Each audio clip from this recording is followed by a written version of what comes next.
Hey, so I have one of these Harbor Breeze remotes, and it turns out that figuring out how to pair it to a fan is a bit of a challenge.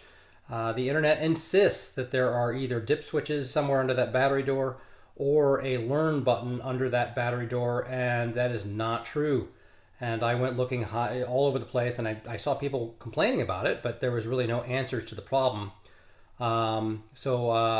Basically, how it works is the zero button here is the pairing button or the learn button.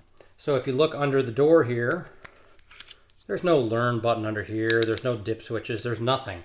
I thought maybe this little hole here was for a reset button, but I pushed a sim eject tool in there and it did not work. So no, there's no way to do it. Don't tear into your fan. Don't go looking for dip switches anywhere like I did. It's a big hassle. So basically, to pair one of these to a Harbor Breeze fan, what you're going to do is you're going to have to cycle the power on the fan itself.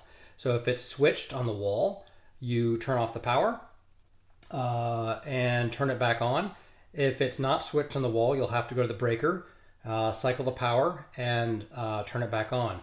After you turn the power back on, you have 30 seconds to long press this button, the fan off button, the zero, and you're going to press it for up to 5 seconds.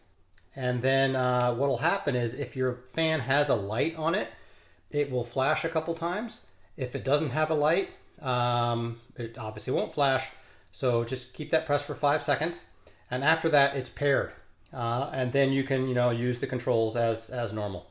Anyway, hope this helps, and thanks so much.